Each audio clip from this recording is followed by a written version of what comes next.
I'm turning Wi-Fi off everything else now, so it doesn't drain me, you know. Oh, we do have to do the same. The phone buzzing away. Yeah.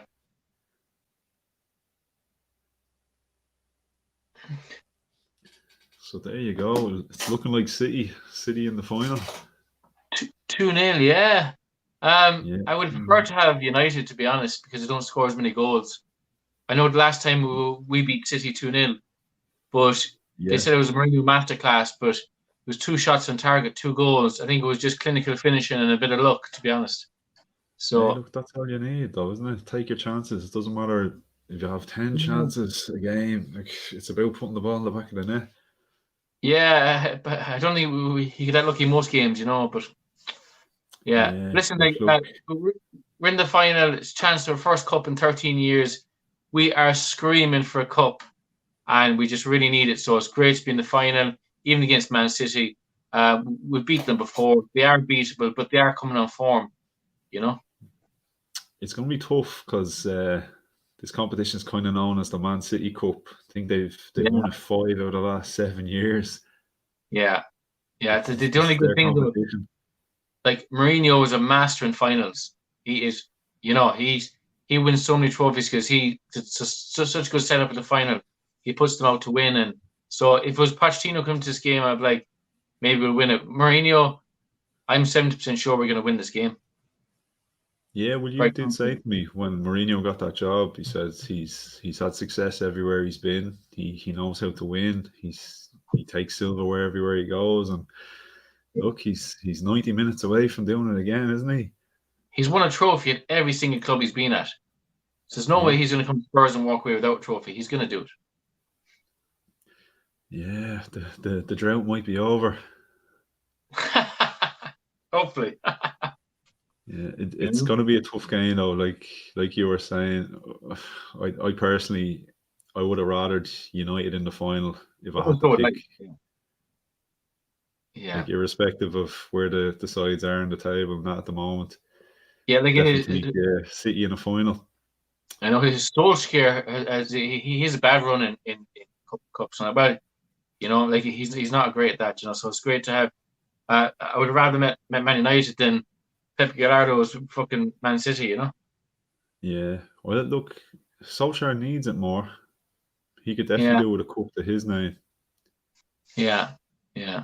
Just Man City in the EFL, Carabao, McDonald's, whatever, Coca-Cola Cup.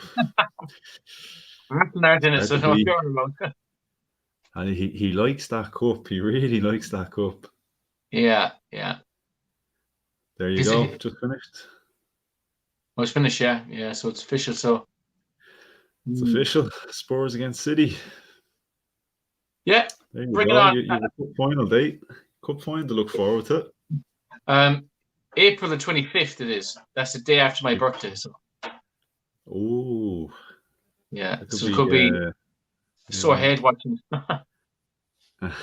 Here we go. Oh, here's our first comment.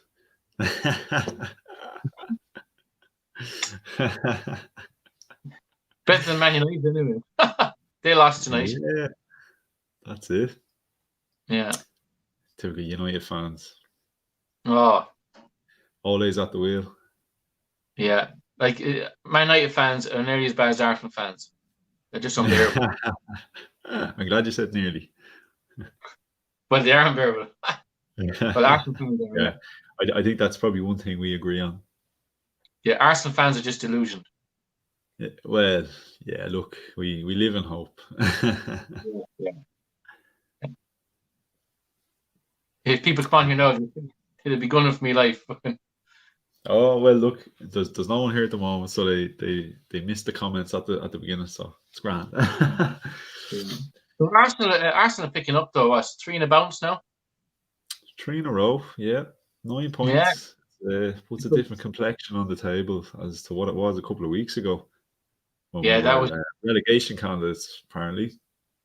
Yeah, I was slagging you that time. Remember, they were giving 100-1 for odds for Arsenal to be relegated. Remember, and I was saying I might go for it.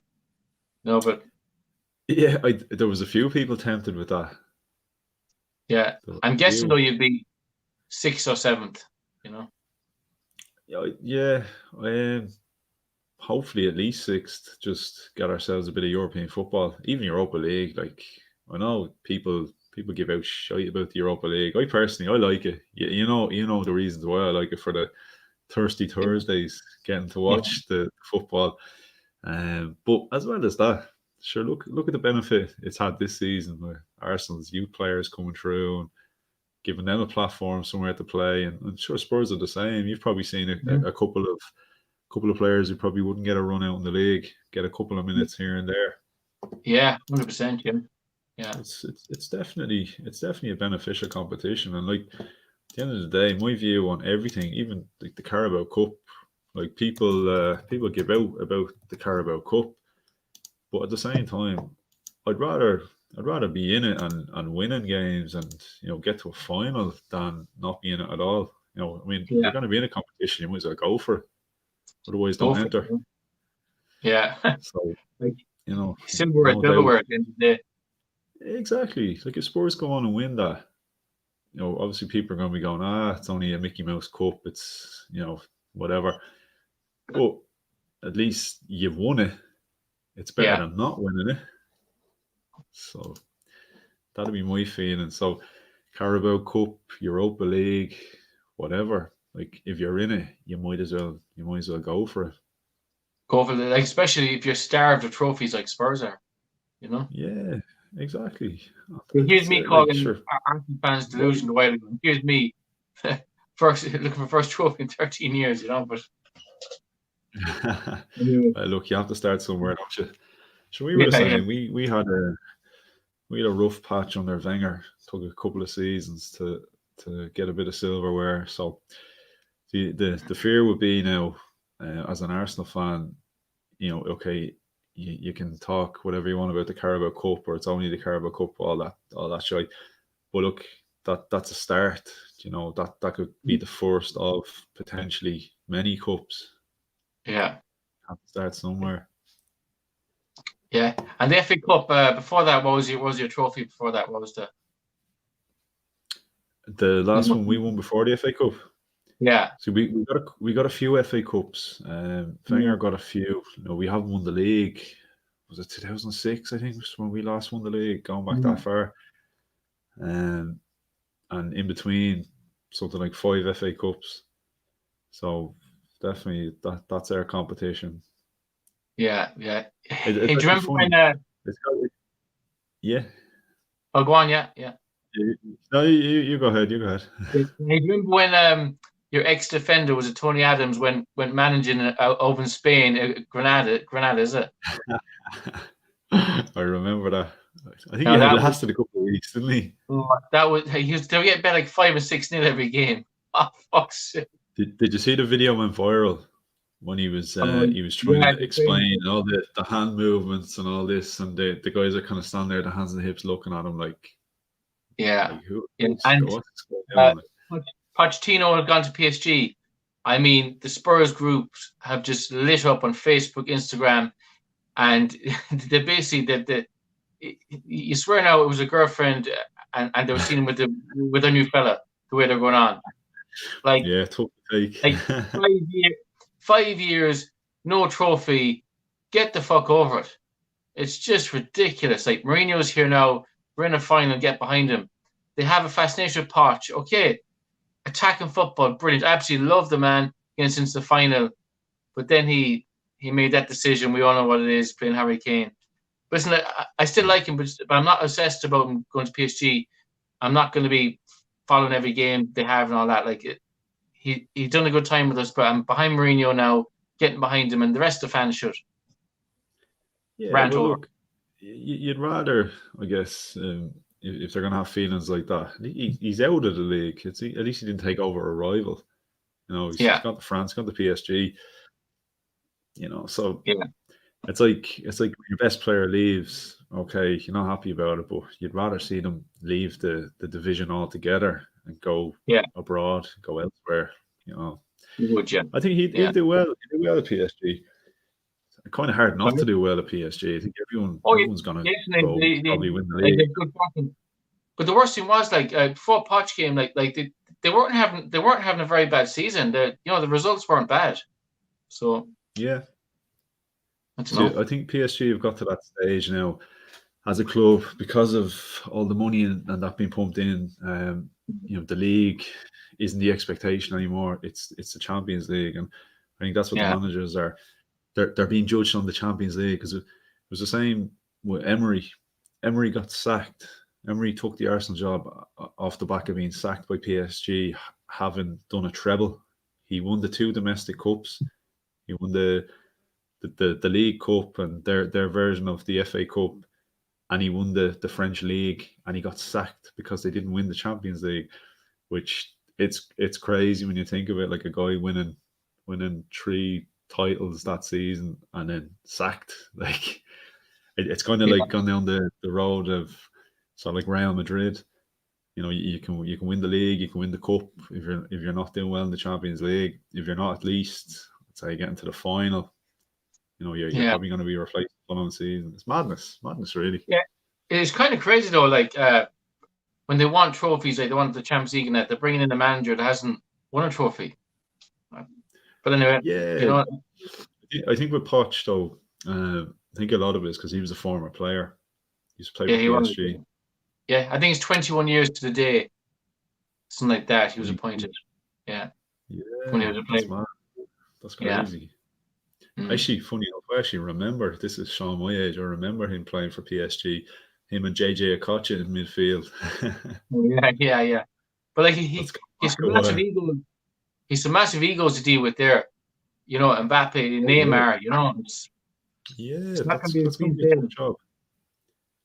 Yeah. That's gonna be a really tough job. Yeah. I'm going to throw this link out and see if we can entice anyone to throw a few questions our way,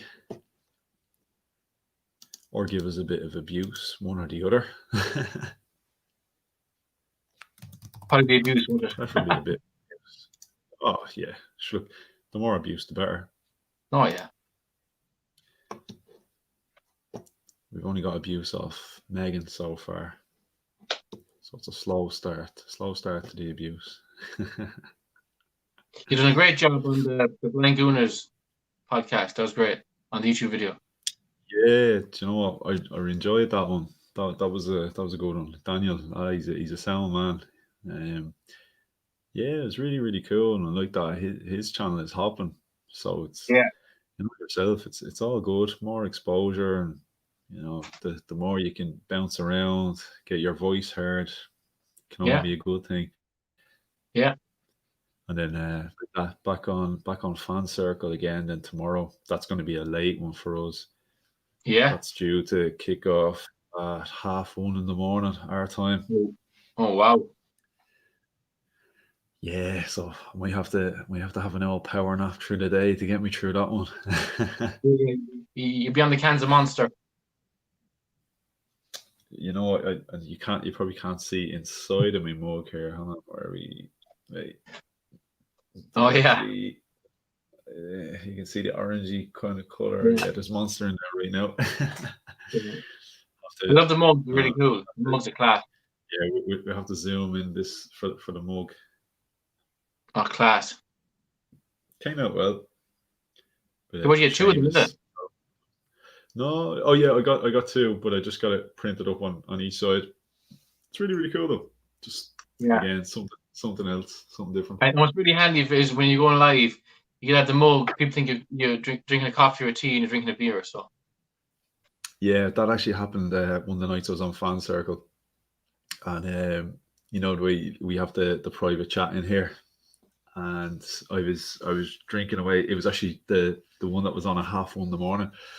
And I was sipping away of the Arsenal mug, and one of the lads messaged me because I had a can of Monster there as well, and he was like, "Are you drinking a can of Monster and a coffee?" And I was like, "No, I'm actually drinking." I was like, I had the can of Monster, and I was pouring it into it, but I just had the can sitting there. I was like, "No, I'm drinking the Monster over." But I messaged back, I was like, "Normally it's a vodka and Coke." Yeah. I probably need it though. Doing a long video, Oh yeah, big time, and. Actually, funny enough, right? This is going to make me sound like a right alcoholic. But the one I did with Blind Gooner, Daniel, there the other day, that's the first one I've done without an alcoholic drink at all, apart from this one right now. But I did that one completely on the water. So I was like, oh, I don't know how this is going to go. And tomorrow night, will you have 1 or 2 sweet ones before you go on? Maybe. It depends. Oh, do you know what? I'm a lot more comfortable doing it now. Yeah. Like yourself, the more you practice on that, it definitely becomes easier. Definitely becomes a hell of a lot easier. You probably don't need drink then. You know yourself. You're yeah. Yeah. Oh, yeah. Exactly. That's what I mean. I think it's the first couple of times. You're kind of chatting to the lads for the first time. You don't really know what to expect. You really don't. But to be honest, any of the guys whose channels I've been on so far, just so easygoing, so down to earth. You know, they're just 100%. Like you just feel comfortable straight away. Yeah, I even enjoy that. I enjoy that channel. It's good, you know, and it's a great setup. It's always 3 or 4 people on it. It's really cool. Yeah, it's class. Like I notice as well, like when you're on these channels, and you kind of look in like the comment boxes and that, and you see like when I was on Blind Gooner, there was like a Leicester fan account start commenting. We've seen that, yeah. Yeah, and then I think on Fan Circle there's a Man United one that comments quite regularly. So there's a few, and then like that you have Brownie, who's a Cardiff fan. So it's kind of like lads are bouncing around the channels. Like it's.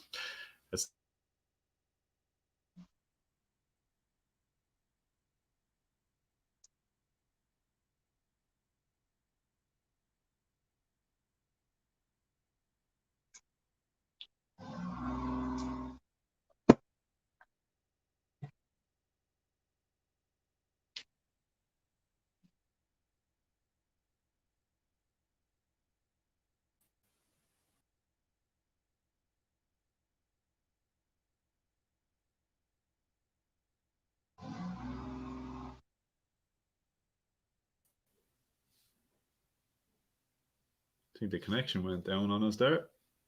Yeah. You're back. It was StreamYard telling us, lads, get off. You've used up enough of our time. Yeah, probably didn't pick the best of times now with that match being on. I think everybody's probably off. Well, we're off watching it. Yeah. Or celebrating if the City fans, but yeah, possibly. Yeah. Maybe all the Arsenal fans are off celebrating because they think, City have this the only team that can stop Spurs in the final. Yeah. And to be fair, though, Brentford, they played fairly well. There were never trouble really from them, you know, but they played fairly well. But Sissoko scoring a goal, I thought Armageddon was going to happen because he never scores a goal. That's about as rare as Ozil coming on the pitch for you know. That's crazy. Yeah, that's it. I'm not going to lie. When I seen the ball go in, I thought it was Ndombele. I don't even know. Right. Was he playing? He was playing, yeah. Was he? I just wasn't expecting a Sissoko goal. I think the last time he scored, he played for Newcastle. Yeah, it was a super goal, you know? Yeah, it was good header. Who got the second goal? It was a Son. Second goal was Son, yeah. Yeah, it's usually either Son or Kane. It's one or the other. Yeah. But Ndombele played brilliant. But Ndombele played brilliant. Winks came on the end. He played fucking crap as usual. Holberg, he had a very bad injury. Well, it wasn't bad, but it looked really bad. But he was kind of refusing to come off. And Mourinho said, you have to come off. And there's a big argument in the touchline. He's so passionate, you know. It's brilliant. What score was it at that point when he got injured? I think it was a 2-0. 2-0. Yeah, look, at that point, if I was Mourinho, I'd be like, yeah, get off. We need you for the final. Yeah. Oh, he's brilliant, you know. Yeah. Look, it's handy that we have a bit of football with all this lockdown shite going on at the moment. Otherwise, we completely crack. I know. Well, they're on about cutting it for 2 weeks, but there's no word that now. But I think there's more cases in Man City again, is there? Yeah, well, I know wasn't Manchester was in lockdown when everyone else was allowing the state or the fans into the stadiums. Yeah. And then I think London went then after that. Yeah. The cases are crazy. Like even over here, the cases are They've just gone mental. crazy. We Yeah. like 6 or It's worse seven than ever. thousand or something over here, did we? Sorry? I think we had something like 6 or 7,000 here. Yeah, it was Was it? 7,800 today. It's crazy. That's insane. Like, if you went back a few months ago, you'd be talking about 20, 30 cases a day. Like, this is just crazy. Madness. That was Absolute madness. Yeah, but look, hopefully they don't take the football away from us like they did, because that was one of the toughest parts, I think, of the first lockdown. We lost the Yeah. football altogether. Do you remember we were watching football from fucking Belarus? Yeah. We're watching Belarusian football. I'm actually drinking that beer stuff. Remember the 9%? Oh, Yeah, it that was was, like Russian in a black can. It was yeah. fucking petrol or diesel or something, or Yeah, bear fucking piss. rocket. It Mm. was, oh man. Yeah, and the Belarusian football was so funny because the whole world like in lockdown and people aren't allowed to go anywhere, no fans in stadiums, football being cancelled left, right, and centre. And there's lads in Belarus still sitting in the stands. Looks like it's about minus 40 degrees, sitting there, Yeah. no t-shirts on, just like. Yeah.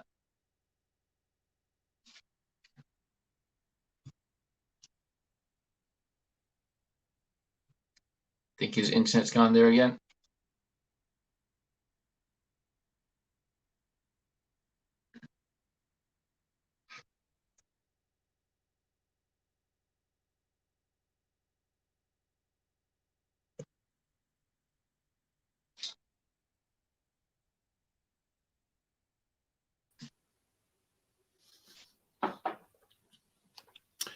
This connection is definitely working against us here tonight. Oh, he's playing up, huh? Yeah, I'm gonna put it down to I heard today. Apparently, we've a bit of snow on the way. Right. Could be that. Fucking up the connection, or it could be all the Arsenal fans taking up all the bandwidth online, giving out about Mesut.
Sorry about that. Back again.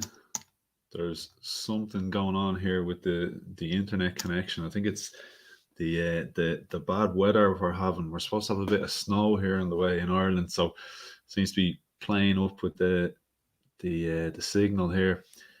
But while I was away, Easy Gamer, what is the story? How you doing? Thanks for joining.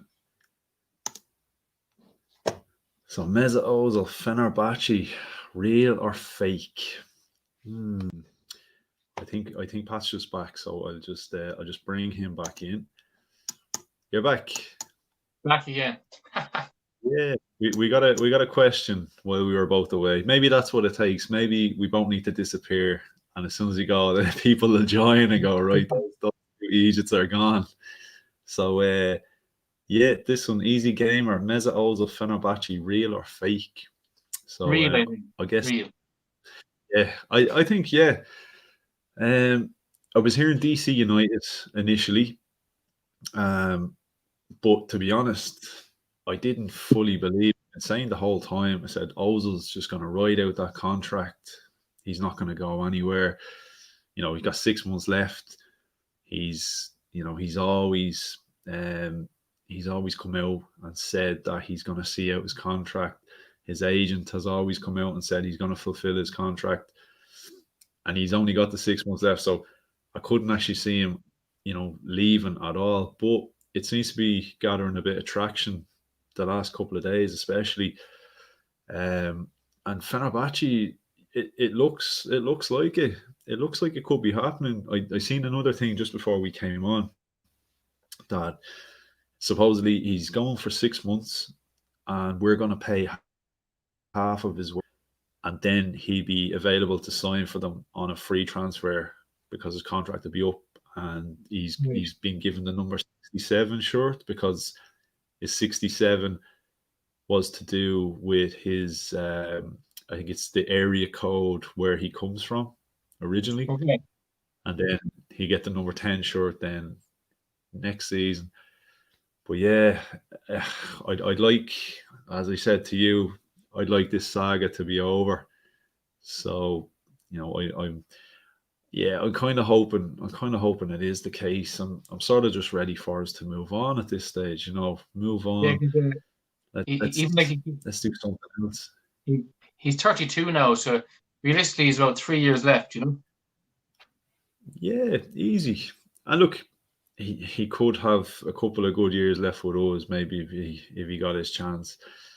I just think, yeah, it's like I say with guys like Pepe, and that sometimes either the wages or the price tag will determine a lot of people's opinions about a player. You could have a player, and he'd probably be just as good as another guy, but because he's twice the value, there's more expected of him.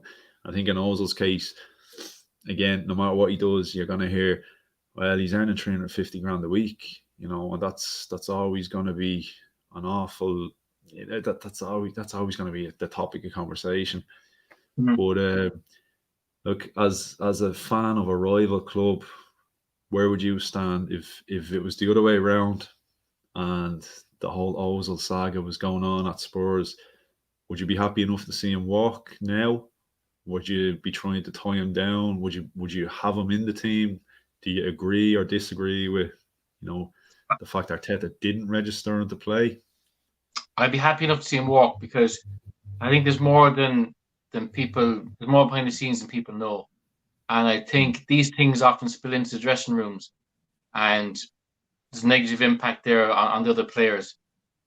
Yeah. Like if like Arteta's doing what he feels right, like Ozil could have a stinking attitude behind the scenes. I know he pays Gunnosaurus his wages or something, did he? Yeah, well, you know what? In fairness to him, Ozil, he seems to be quite good. Now, whether it's him or he has a good PR team, but he seems to be very good with certain bits and pieces. And I think he definitely saw an opportunity there to jump on something there for a bit of good publicity and keep his name out there. Now, I don't necessarily think if you're, one of the guys upstairs, you don't really want a player like that keeping his name out there because he is such a big fan base, such a big following. Yeah. You sort of, you need a guy like that, I think, quiet, because as long as he's making noises in and around the club, people are going to keep talking and talking. And look where we're at now. It's like I said, I'm just ready. I'm ready for it to be over at this stage. And look, I wish him all the best. You know what I mean? Like he's been a good player. Yeah. And he's had his moments. He's had times where I expected maybe more. Probably didn't get the overall value that I was hoping we'd get. But at the same time, I think when he arrived, we expected so much. And I think that we forgot as Arsenal fans, he looked like such a good player at Real Madrid, but he had Ronaldo beside him. He had far better players at Real Madrid than some of the Arsenal teams he played in. And that obviously plays a big part in, the overall performances we got from him on the return. He went from supplying Cristiano Ronaldo to, Olivier Giroud when he probably wasn't at his best for Arsenal, and if Danny Welbeck and guys like that, you know what I mean? Like there's a big difference in the caliber of who he was playing alongside. Yeah, well, if you even see like Dele Alli now, that's a bad situation at the moment, Yeah. And I seen it firsthand with Dele Alli. I remember he done an Instagram live there last year, and basically he had two people picked out to talk to, and he was waiting for them to come on, and there was like 1,000 people throwing questions at him, and he wouldn't even answer one of them.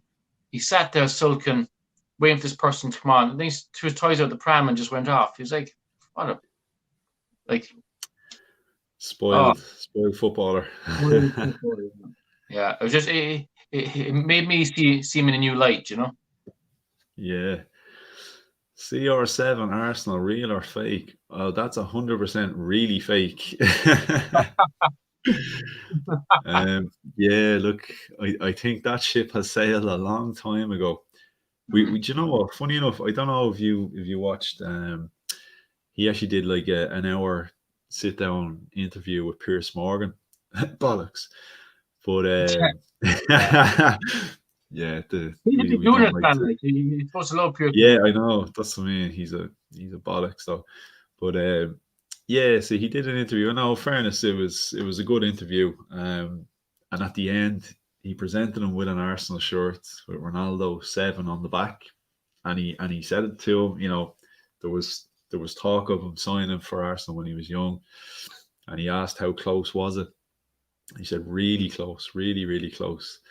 And I remember there was a funny quote from Arsene Wenger about it. And he said that he had Ronaldo down at the training ground. He showed him around, showed him all the facilities, presented him with a jersey.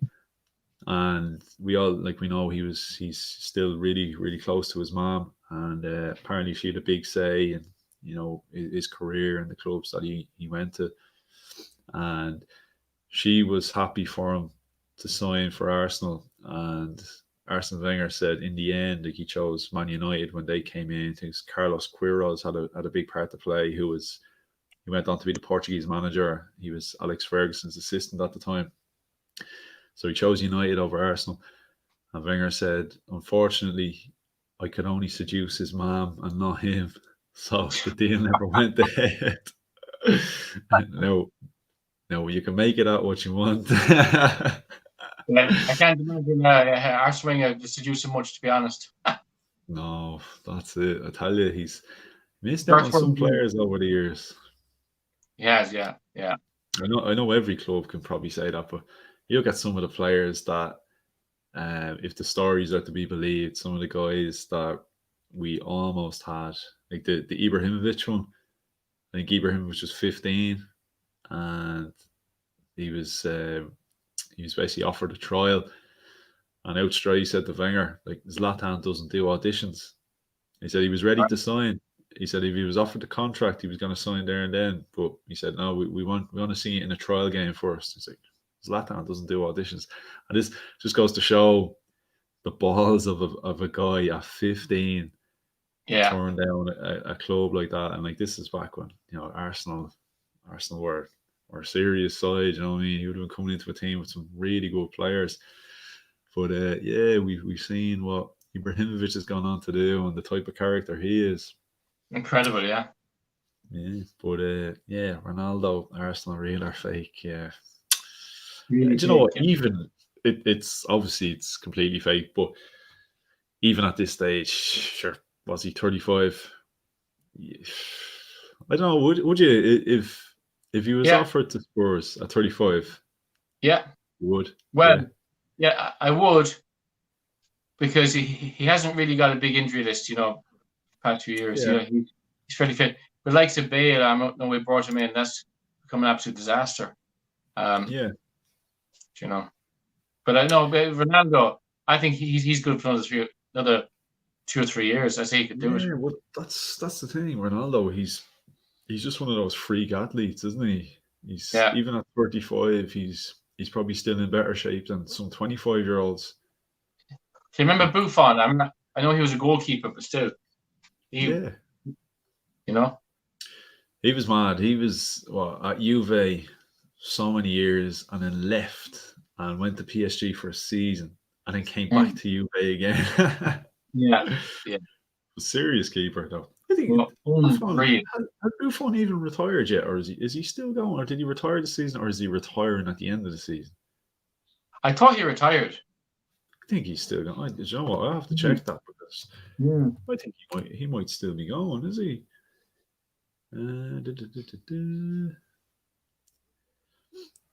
Well, in the 2021 season, it says he's played 4 games, so he's 42. Jesus. It looks like he's still going. A good goalkeeper. A good goalkeeper is very hard to find. Oh yeah, 100%. Sometimes though, a goalkeeper can be only as good as the defenders that he has in front of him. For a large part of it, anyway. But Jesus, speaking of goalkeepers, we actually lost a keeper today. The legend that is Matt Macy, who I think made a total of no first-team appearances, but feels like he's been floating in and around the club for years now. And he's still young, still must be I could be completely wrong. I think he's only about 22, 23. But you know when you have one of those backup keepers who's just floating about for a long time, doesn't seem to be pushing for any first-team action, not even Europa League games.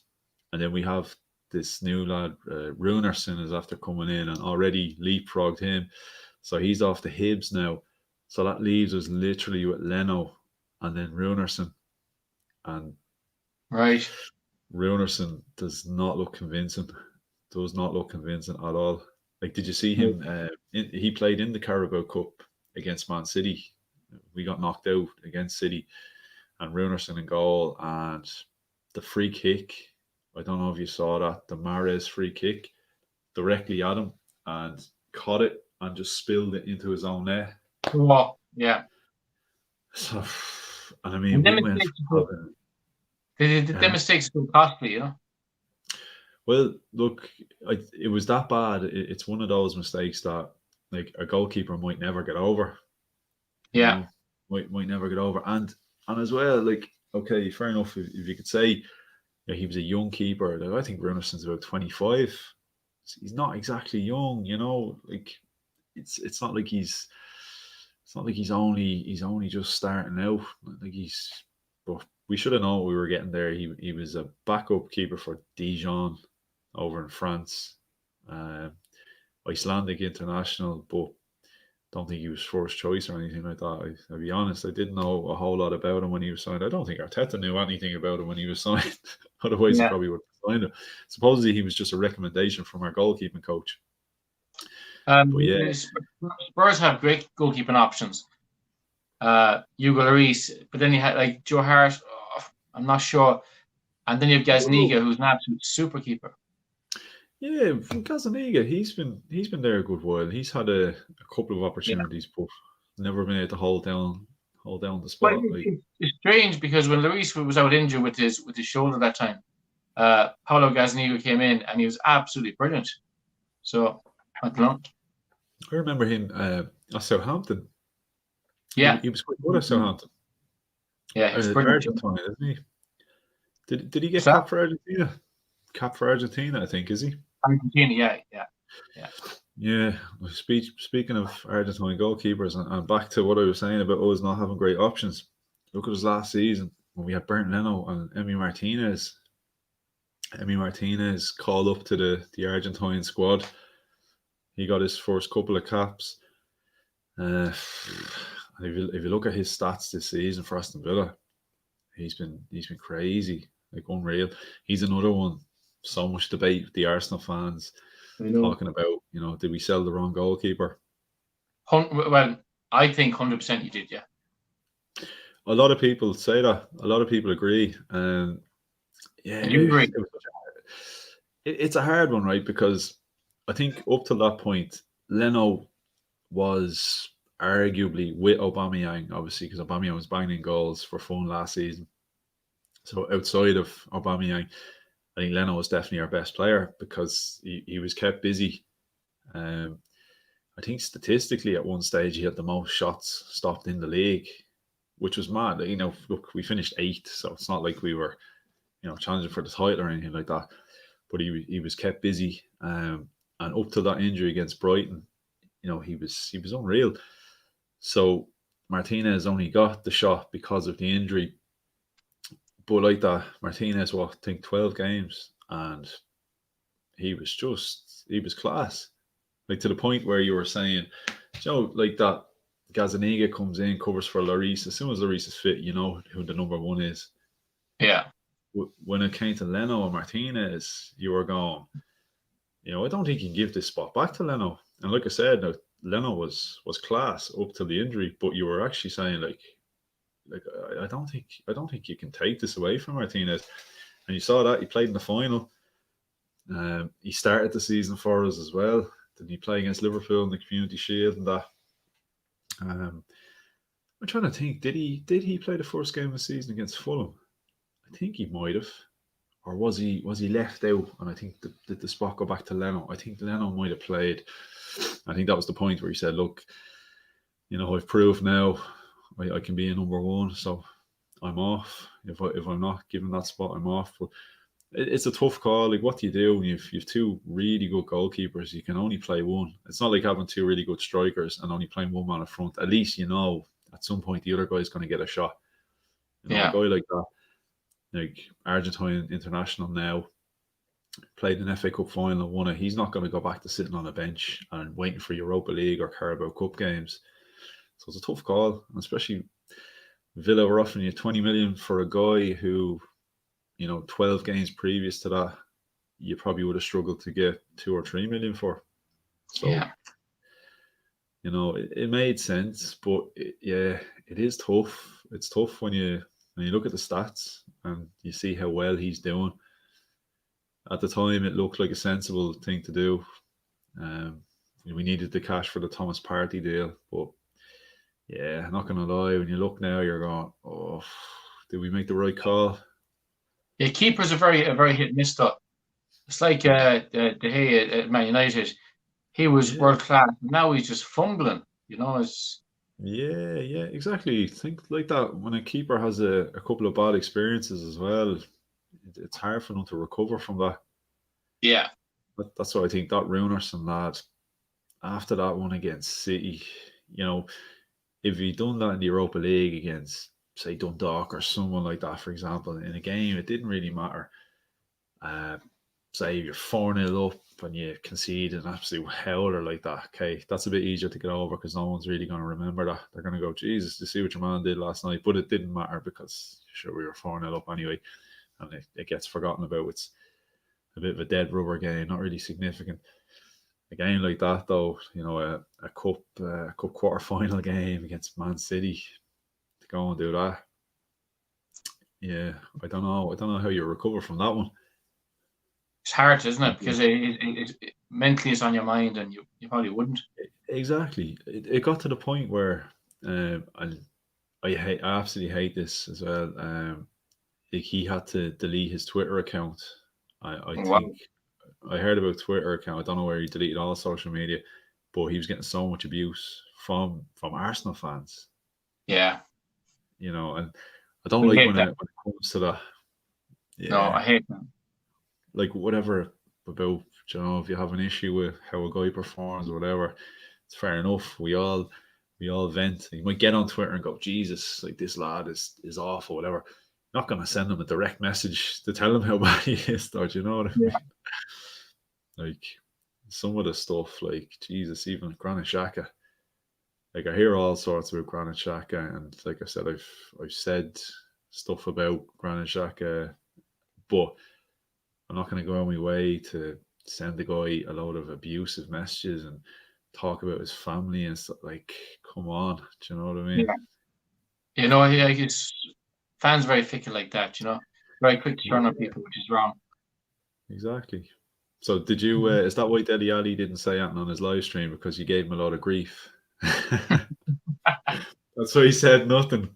Probably, yeah. Yeah. That was the Um, worst. That was the worst live I've ever seen. Oh, do you reckon he'll go PSG? Yeah, I think so, and I think, yeah, I think Ericsson will go as well. Yeah, I definitely think Ericsson will go. Yeah, there was talk of us looking at Ericsson, Yeah. but like one of the lads, David Ornstein, he's like he does a lot of, like, he works for the BBC, he does a lot of like Arsenal based stuff, and generally, if he says something, you could take it as it's 99%. You know, this is it's fully legit, but generally, if he says something, you know, it's not far off. But yeah, he said that with Ericsson, yeah, Arteta's kind of not going down that direction now anymore, whereas supposedly he was looking at Ericsson. So it seems like only makes sense. You know, Pochettino is going to bring in a few players that he knows and trusts. Yeah. So it'd be good move. It'd be a good move for Ericsson. Yeah. I'd say he do well at PSG. Yeah, Ericsson's missed the Spurs, especially his corner taking his free kicks. Like Son is taking the corners now. He's all right, but Ericsson was super at them and free kicks. Yeah. Oh, sure, Jesus. We know full well as Ireland fans the damage that Christian Eriksen can do.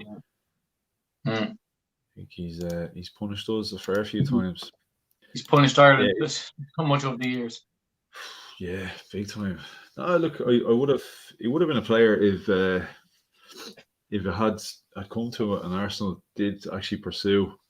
Maybe it would have been a decent addition. The only thing I would have had an issue with was, I think we're probably best off not going down that route again. I know he's not as old as William. I think he's only about 28, but I think we're signing too many players. You know, big contracts. You probably give him 3 seasons at least. God knows what we pay him. Probably at least 150 grand a week or something, and then we just can't shift them, because then by the time they're in their 30s, there's no value, and they're sitting on big money. And this kind of comes back to the whole Ozil thing. This is the problem we've had. Like, if Ozil was on even 100 grand a week, we probably would have been able to sort something out, and he probably would have been more inclined to walk away even a year or two earlier. But like that, you know, when you're sitting on 350 grand a week, you're kind of going, who else is going to give me that? Like, exactly. Of a contract. What's the point in walking away? Like, I'm cushy. Yeah. I guess what it comes down to for me is, like, where's the ambition to actually go play football? Yeah. You know, like it sort of annoys me. That's sort of what I had most issue with Ozil, with guys kind of saying, you know, we should reinstate him into the team. But I'd rather a guy showed a bit of passion and desire to actually want to play football rather than just sit around, you know, just collect his money. Like, at the end of the day, it's his profession. Like, he should do whatever it takes to play. Exactly. Like, especially at that age, like I said, 31, 32, there's still football left, you know.